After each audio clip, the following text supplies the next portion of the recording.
All right, it is day one. We are ready to start the adventure. We're Ozark Raceway Park, and they're already in the stage lanes. We're already at the drivers' meetings. 666 brought to us by Edelbrock Performance. For all of you that are here, give yourselves a round of applause. You made it to day number one. And this is like our cruising event. This is like our family fun week where hey, we just cruised Route 66 or whatever, and it's going to be awesome and all that part of it. And it is going to be an experience like no other. So just make sure you take it all in. And thank you again. I wish the best of success to everybody and have a safe event, and we appreciate your support. Thank you. So we're getting the Durango ready. That just entails we take all the shit out of the back. Oh, Ramcharger. We're getting the Ramcharger ready. That entails we just take all the shit out of the back. We stopped and filled it up with gas on the way, so we're not concerned about weight or anything. We just put 19 gallons of gas in it because the gas gauge doesn't work and we didn't know how much gas was in there, but so we filled it up. So we're ready to start the drive once we get out of here. See what it does. Remember, we are limited, we can't go faster than 730. So we fixed the drive shaft last night, as you saw, or fixed the tunnel. Drive shaft wasn't the problem. The tunnel was the problem that interfered with the drive shaft. So there is so many cool cars here, so much cool stuff, and like in this part of it, I can't wait for this to be over so we can start the road trip. And now normally that is exactly the opposite. If we're at sick week or something, I'm like, hey, road trip, how fast can I get that over so we can get to the track and go fast? This is, how fast can we get done at the track and go freaking enjoy Route 66? This adventure is going to be crazy. The fucking videos, the checkpoints, the everything off the hook.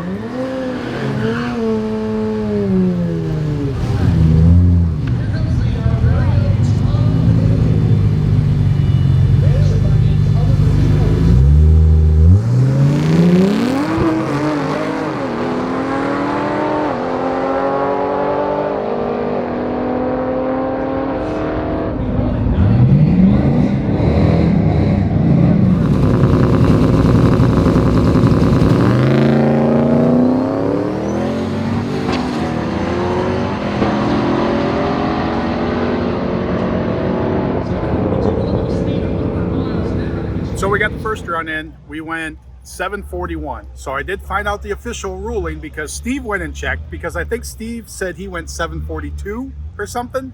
So now it's a battle between me and Steve, but he went and checked. 736 is our limit on what we can do. We're gonna make another pass with it. Maybe I'll try a second gear start with it. I mean, nitrous bottle isn't on. We still got another 200 shot or whatever that's at our disposal, but I mean, we put 19 gallons of gas in it this morning, and we're about close to 5,000 pounds. So, I mean, it's definitely in good power. It's that launch part. And I mean, the nitrous fixes the launch, but I can't fix the launch too much because I only got a few numbers that I can gain. So maybe a second gear start will be for the next run. Like our battle with Steve or whatever of the no cage thing. Like, that's just fun. Like, can you race heads up with Stick? Could we possibly? Yeah, Steve and I said that we'll probably go together from now on and just run against each other, being we're fighting for that same thing.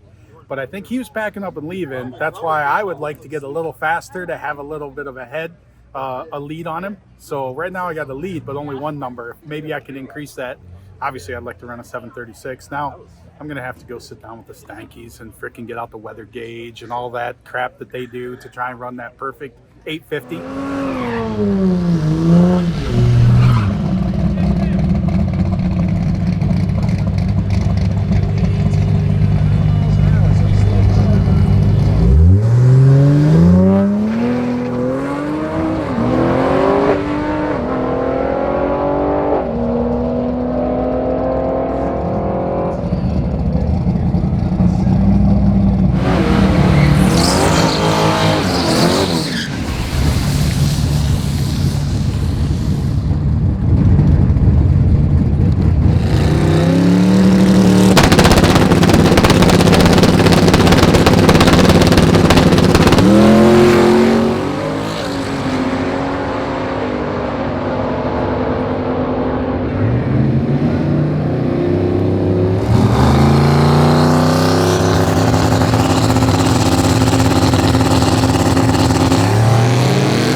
first pass we went out, we went too fast, went 5:31.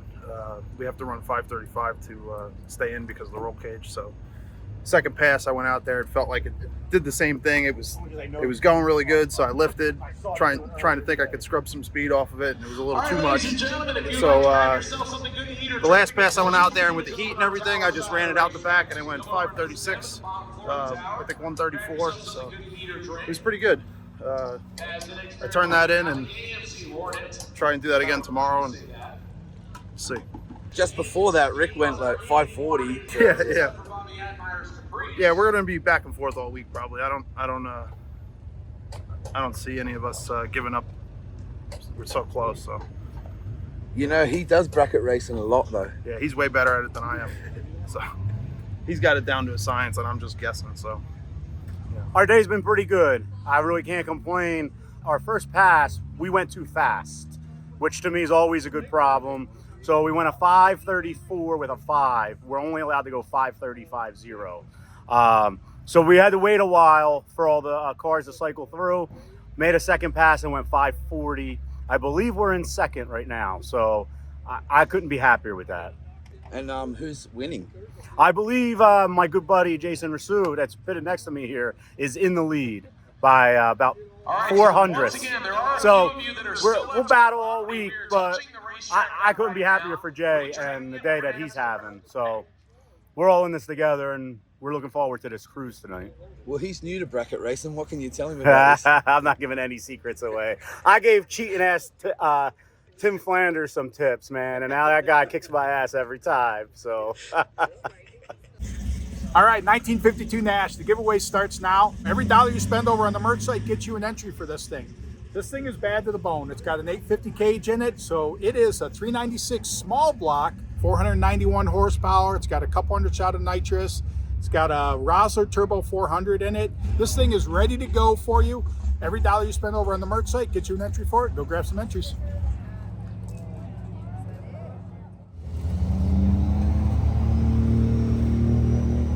I'm Alexis Zarati, and I'm from Lubbock, Texas.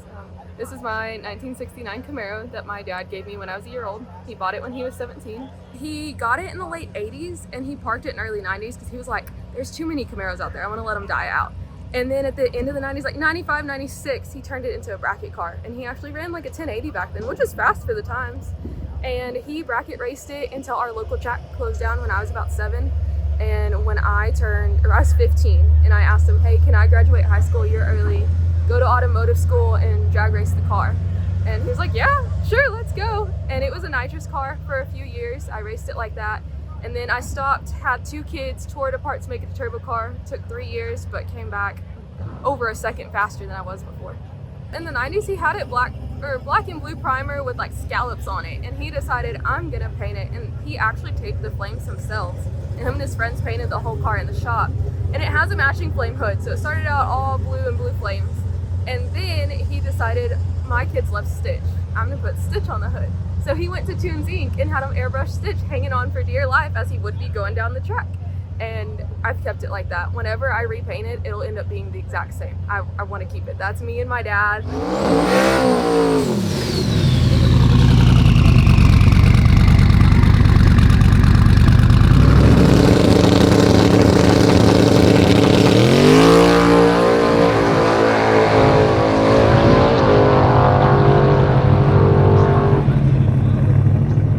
It's got a stock bottom end twin turbo 4.8 in it.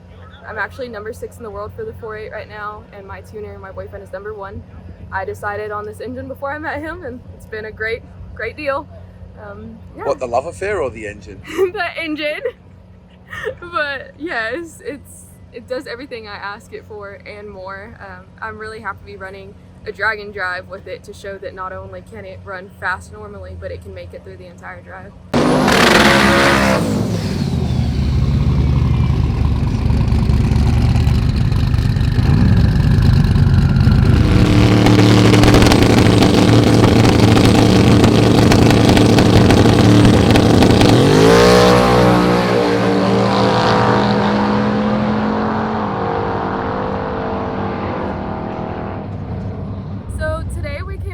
Knowing that I was in the top 10 of fastest cars, but I was in the top 10 faster than I did yesterday, and I went a 587 yesterday, not even trying.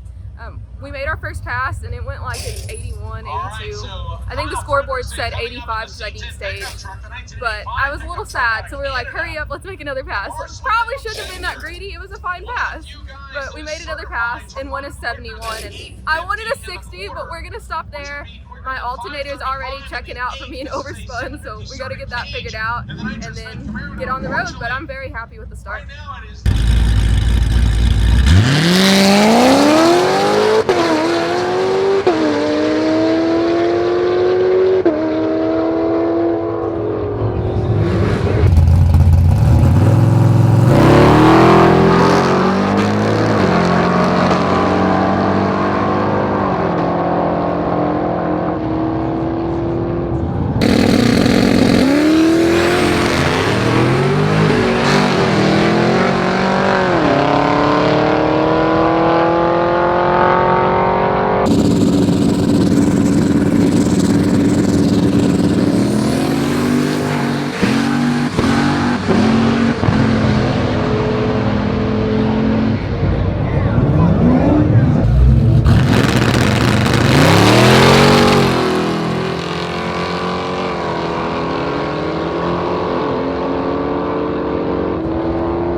My name is Lamar Swindle.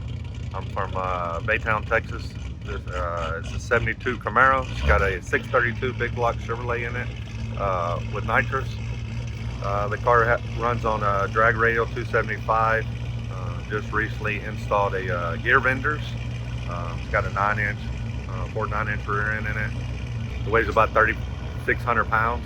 I've done a lot of drag radial racing in small tire, no time, true 10.5 over the years. It's pretty much all I've done.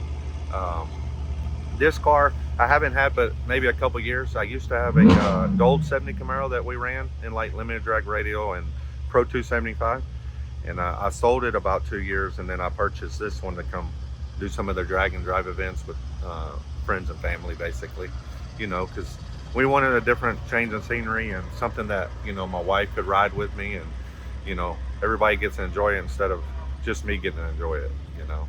This is my 4th drag and drive event. I've done all the Sick events, and then I did one King of the Open Road in the summertime.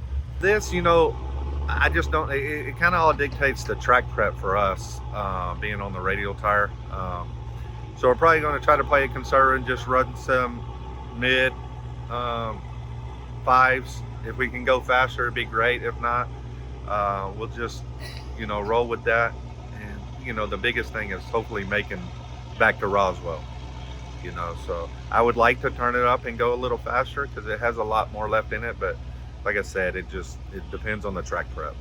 If you ran mid-5s all week, you'd still be near the top of things. Yes, sir. And that's kind of what we're going to do is just maybe play it conservative and have a good time, run some mid-5s and make it to Roswell. If you don't make it the trip, then, you know, it's kind of useless of coming, you know. So we want to make sure we don't hurt anything and the car does what it's supposed to do to, like I said, to make the cruise. So we're looking forward to the Route 66 route.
You worked harder than anyone today. Talk us through those 20 runs. Well, you mean the 5 runs, but close. It feels like 20. I'm being sarcastic, but yeah. I know.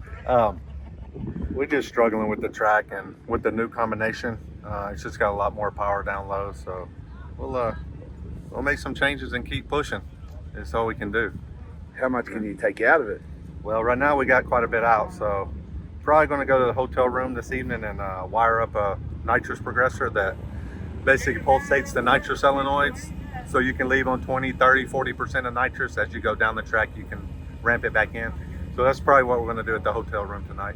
We went at 6:33, so definitely not where I want to be, but I don't want to be here all day. And you know, they're fixing to run the hard tire cars, and I don't think there'll be any more track prep, so it's probably wasted to try to go make any more runs.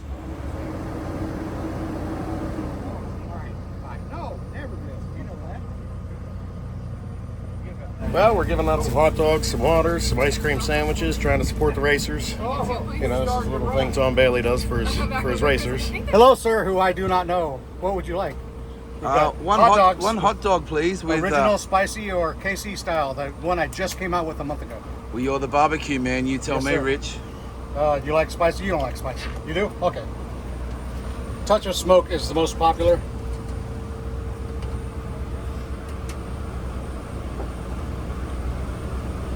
There you go, brother. Wow, that's some fast work. Thanks, gentlemen. Enjoy. All right, so they've completely figured out that there's a whole bunch of old guys arguing over here over, well, what year did you win? Well, what year did you win?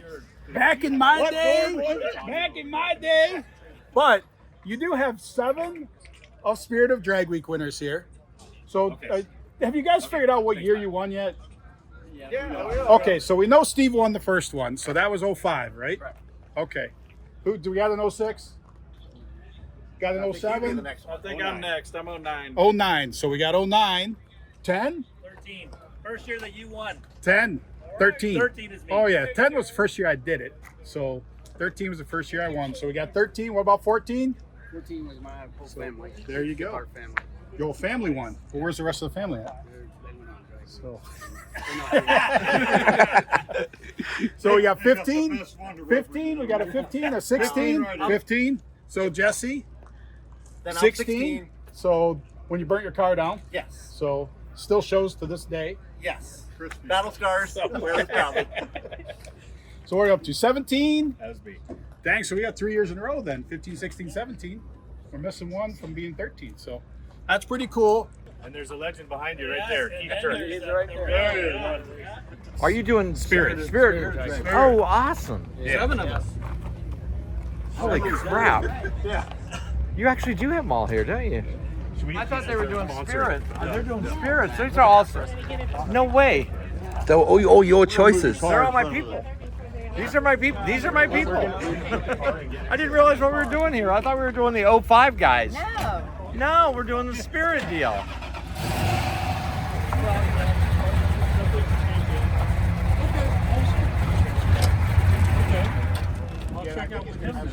Yeah, man. So let's everybody get along and take a picture. Okay. Yeah. For posterity. That's awesome. I'm not in that. No, you're in it. You're in it. You and Tanya are in it for sure. Okay. Give me one upright. Yeah, you're gonna have to step way back for that one. There you go.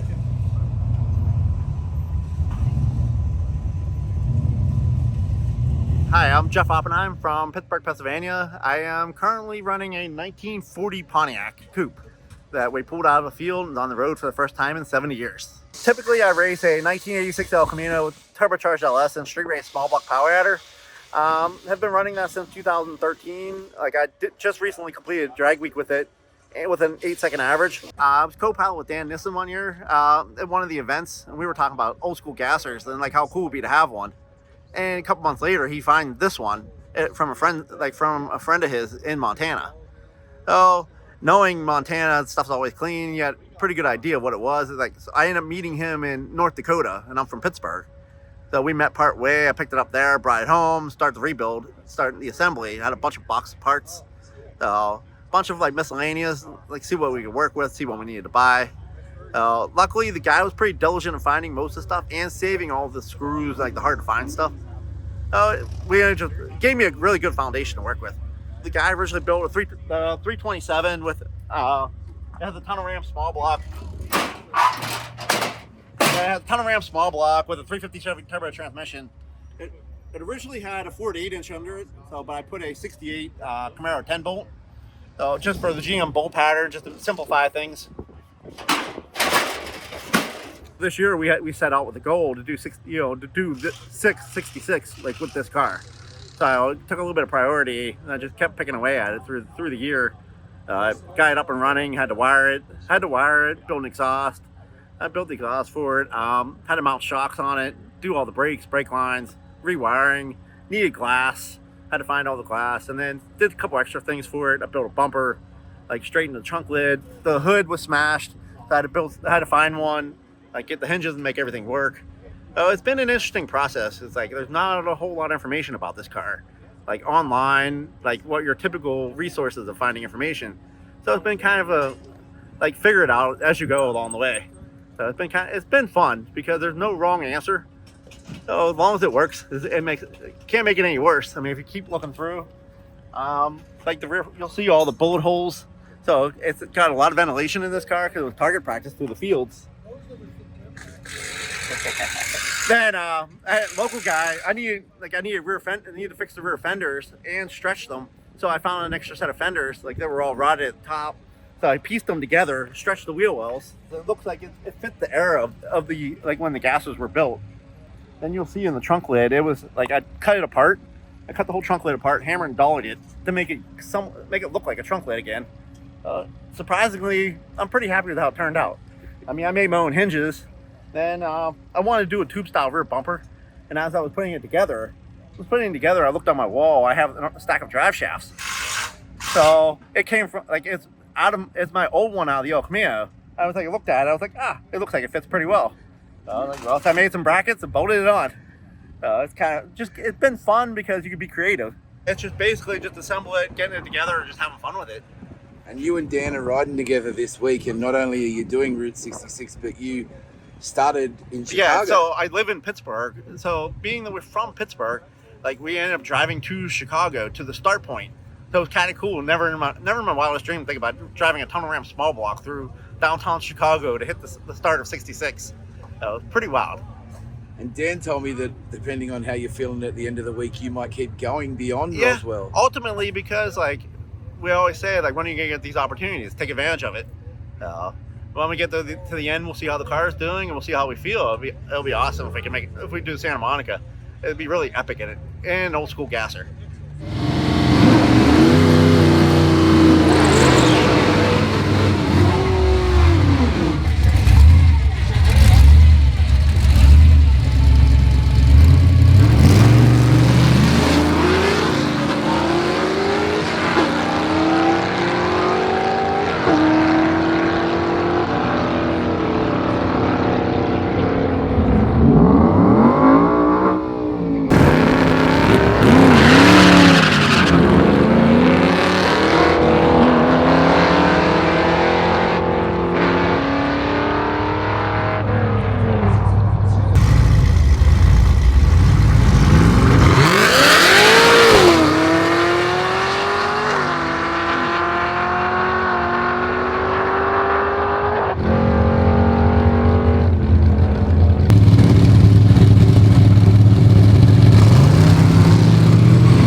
but did not receive the green light. So, Damn you it. have a big call.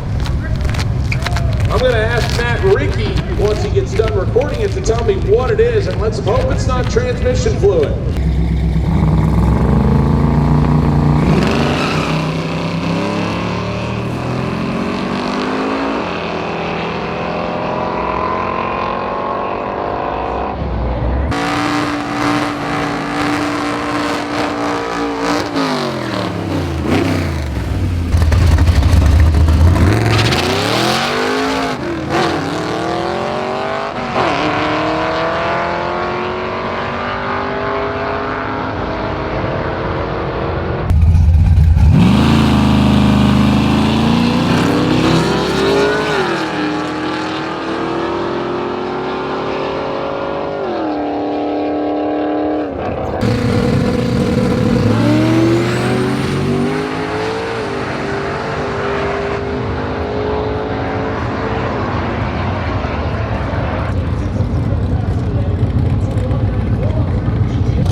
Left-hand side enjoying every second. 107 for the 1962 Olds F85. That is a good run for Tom Barkowski. All right, so we made the second pass. All I did is go to a second gear start, and it went 719. I'm only allowed to go 736. So therefore, we turned in the first one, the 741, and packed up and gonna hit the road. And we'll try something different tomorrow to slow it down. But we didn't do anything to go really that much faster. But yeah, we'll see. On the road.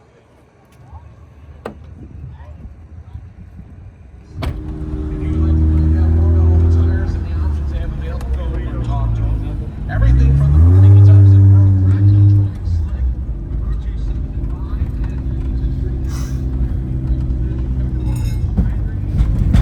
Today's drive, 110 miles. The first checkpoint is P1 right up here around the corner. So 10 minutes from the track will be at the first checkpoint, so head there. Not sure what's going on there, then continue on the journey. I don't even know. Aiden's pulling up the route stuff so that we know what checkpoints we have and go from there. Yeah.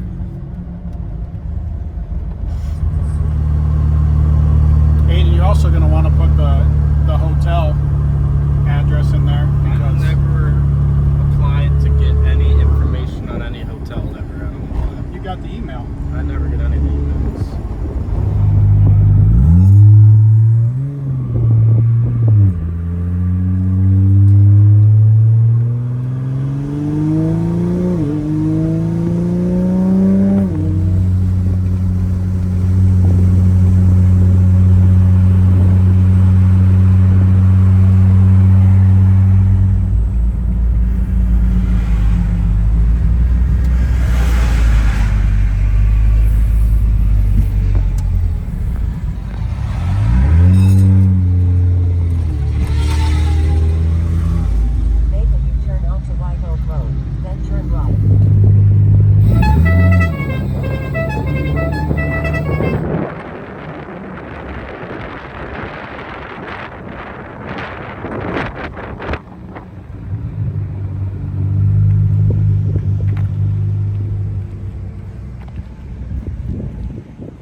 out of here. Bye, Clark. See ya. Bye.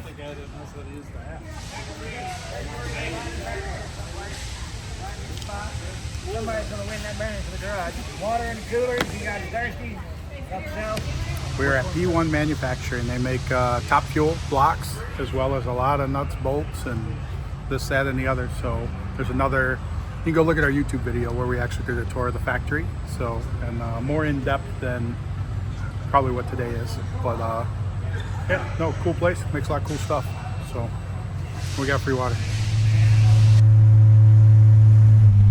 We left our first checkpoint and we're making our way, and I think we're gonna hit Old 66 and get on to 66 because we shot down to hit that track. Now we'll get over to 66 as we make our way towards Mocan for tomorrow. And once we get on 66, I think that's where the checkpoints start, like the real checkpoints. That kind of like was a bonus checkpoint that we know Mark that runs the place, and it's right outside the track, and it was on the way. So nice place to hit and them giving tours, but that's not what this one's about. This one's about getting to the mother road and going through random ass crap that like literally has existed at some point in time for, hey, going on 100 years. It's the 98th year since Route 66 started. So we'll go check all that stuff out, and hey, we'll catch you at this next checkpoint.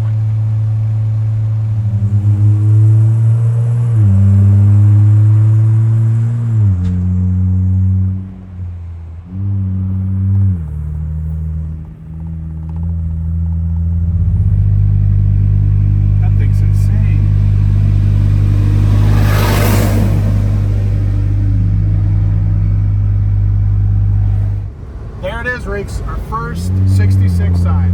66 self-storage. And I don't even know if we're on 66 though. We're at 266. Oh yeah, this is taking us 266. 266 takes us 266.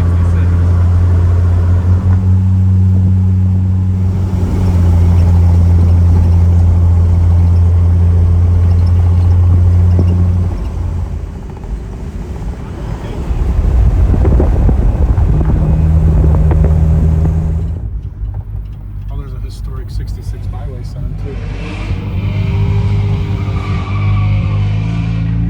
Burnout box.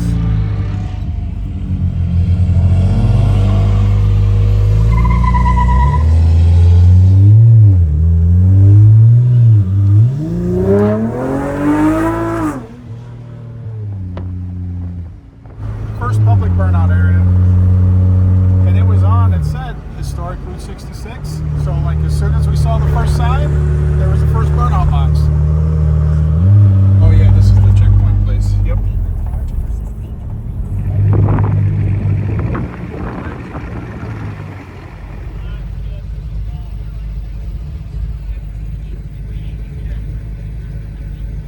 Gay Gary's Box of Fun.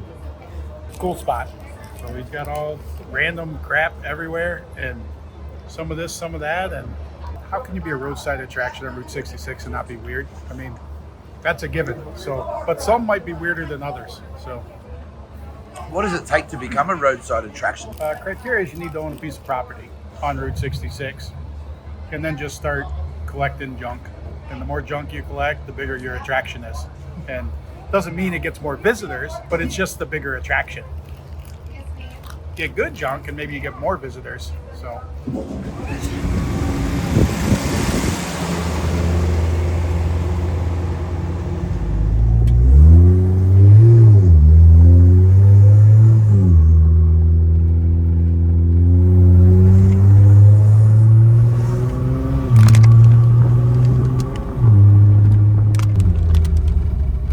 Oh, you know what? This is this cool old town. Is this a checkpoint? I think so. This doesn't tell me checkpoints. This is cool. Like this is, you got to read the sign here because like this guy like hiked like a couple 100 miles and bought this town, and he made the whole town or whatever. Like yeah, because it's like this was a garage, a restaurant, like a country store, like.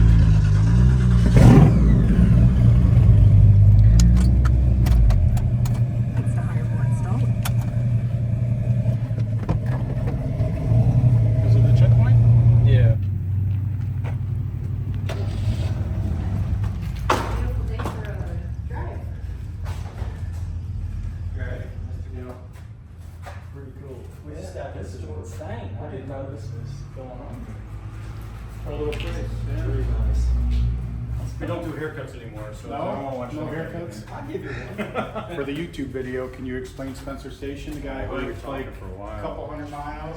So the road out front is 100% original 1926 concrete, never been touched. So it's one of 5 left in the entire country that's daily driven, that's original.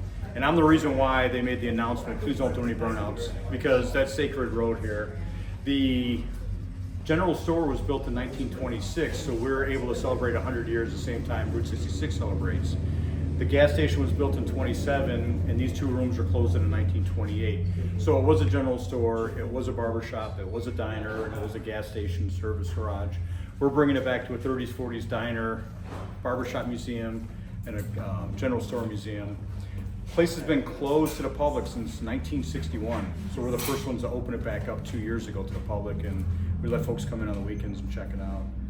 So Sidney Casey is the guy that walked 55 miles to get here and to buy this. This was not here when he bought this. It was an empty space, so he built all this because the general store he bought was falling apart. I gotta take care of this real quick. Sorry. Here you go. So yeah, I'm sorry. So these are pictures of the place from the 30s and the 40s back here.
Pictures.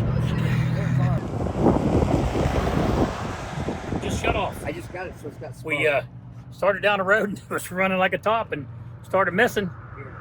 And went to pull off the road and it just shut off. So make sure it's that. It came along, helping us out.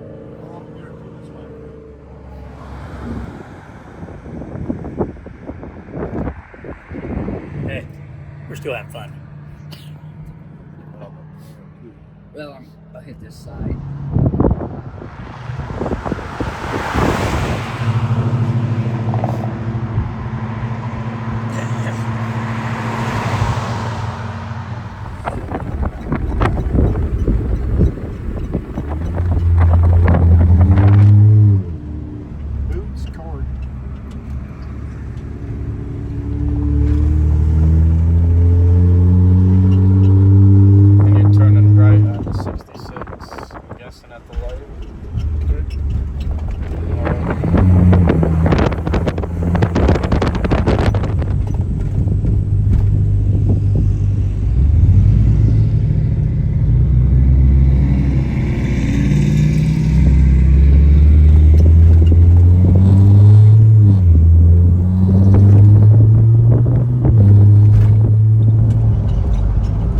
Barely a startup bumpiness. There's gonna be a lot of bumpy roads.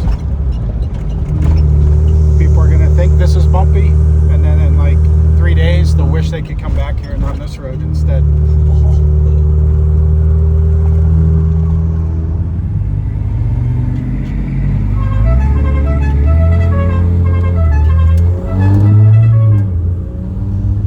The Superman ice cream parlor. Super tan.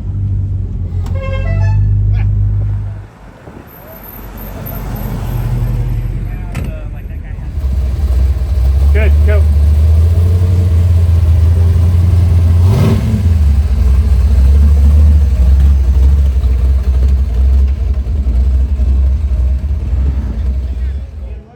All right, so that's a wrap. That's our final checkpoint today at the ice cream stand. So we're about 10 minutes from the hotel, and then we're off to the track in the morning. So today it's slowly progressing into Route 66, because obviously with the track there, Ozark, we had to get back on Route 66, but there's only small pieces of it that we were able to accomplish today. Like as we get more like into tomorrow and the next day and stuff, like we get more intense into Route 66, because there's a lot more of the road that remains in certain areas, and it's bad. And I don't mean bad in like in good, I mean bad in like in bumpy and rough and washboardy, and like there's a lot of stuff, and there are so many abandoned. We didn't even pass anything that I can recall abandoned, like and we get into that, like burnt down buildings and like lots of cool stuff that, like, I mean, literally it's the road that America forgot. I mean, that's the thing, is I-40 goes and came through and eliminated Route 66. So all the businesses, all the towns, everything, like very few of them survived, and we're going through all those. So that's a wrap for today, but know that you barely got your feet dipped in the water with the stuff that we're going to see over the next few days or next week. So hey, we'll catch you tomorrow at the track.